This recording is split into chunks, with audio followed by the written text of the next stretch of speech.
हे दोस्तों, एक लंबी सांस लो और ध्यान से सुनो।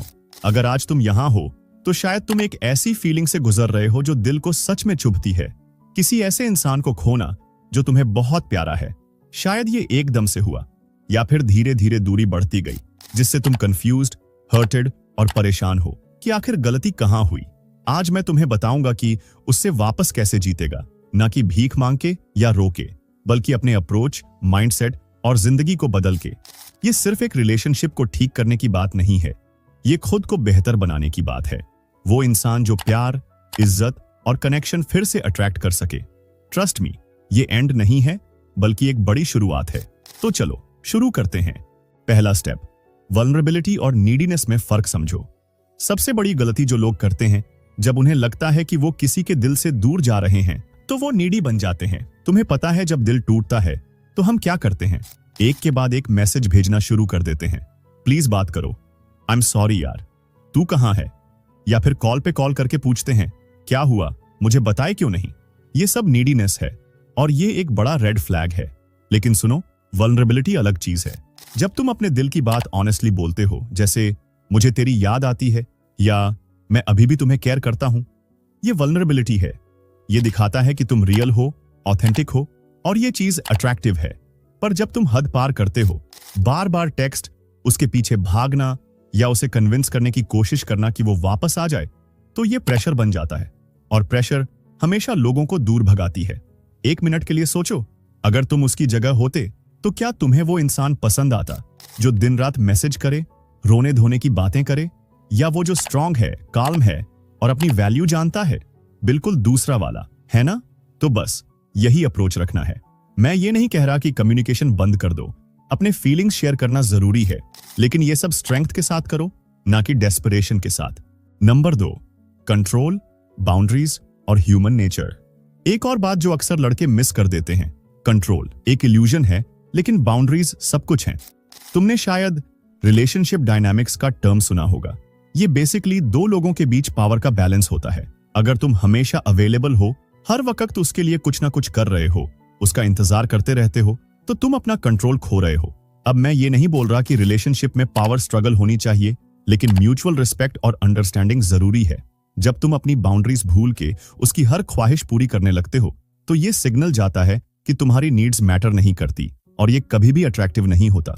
लेकिन सुनो, जब तुम बाउंड्रीज सेट करते हो, जब तुम अपने आप को इतना वैल्यू देते हो कि कहते हो, ये मेरी स्टैंड है और मैं अपने आप को सिर्फ तुम्हें खुश करने के लिए कॉम्प्रोमाइज नहीं करूंगा, तो गेम बदल जाता है। वो देखेगी कि तुम अपनी इज्जत करते हो और ये उसके लिए भी रिस्पेक्ट क्रिएट करता है। बाउंड्रीज का मतलब ये नहीं कि तुम कोल्ड या डिस्टेंट हो जाओ। इसका मतलब है कि तुम उससे या किसी और से बुरा बिहेवियर एक्सेप्ट नहीं करोगे, बिल्कुल वैसे ही जैसे तुम किसी और सिचुएशन में किसी को अपने साथ बुरा बर्ताव नहीं करने दोगे। Number 3, scarcity versus abundance mindset. तुमने शायद स्कैर्सिटी माइंडसेट का नाम सुना होगा, और ये एक ऐसी चीज है जो अट्रैक्शन को बिल्कुल खत्म कर देता है। जब तुम्हें लगता है कि मुझे उसकी जरूरत है या मैं उसके बिना नहीं जी सकता, तो तुम स्कैर्सिटी माइंडसेट से सोच रहे हो। तुम बस ये सोच रहे हो कि क्या खो सकता है, ना कि आगे क्या पॉसिबिलिटीज हैं। अब जरा माइंडसेट बदलो, एम्ब्रेस अबंडेंस। ये है वो सीक्रेट सॉस जो विमेन को अट्रैक्ट करता है। अबंडेंस माइंडसेट का मतलब है ये जानना कि तुम वैल्यूएबल हो, तुम इनफ हो, और अगर वो चली भी गई तो तुम बिल्कुल ठीक रहोगे।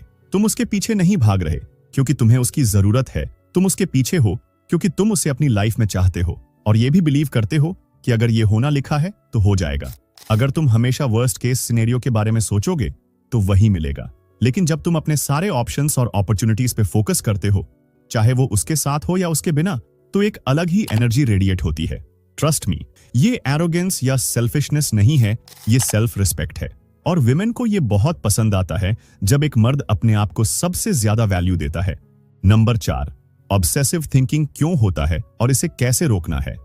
अब एक बात जो शायद अभी तुम्हारे दिमाग में चल रही हो, तुम उसके बारे में सोचना बंद नहीं कर पा रहे, जैसे वो तुम्हारे दिमाग में एक लूप में चल रही हो।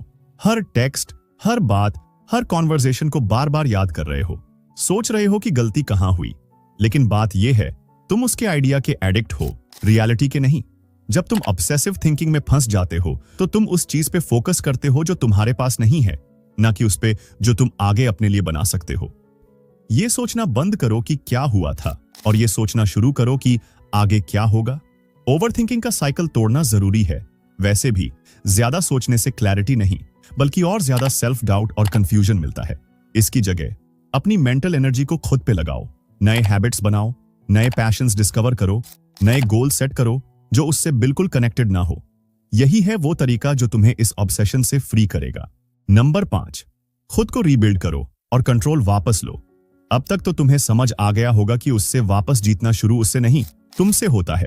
तुम्हें खुद का बेस्ट वर्जन फिर से बनाना होगा। मेंटली, फिजिकली और इमोशनली खुद को बिल्ड करो। ये कोई और बनने की बात नहीं है या अपने आप को कंप्लीटली बदलने की। ये उस स्ट्रॉन्गेस्ट, मोस्ट कॉन्फिडेंट वाले तुमको वापस लाने की बात है जिससे वो पहले अट्रैक्ट हुई थी।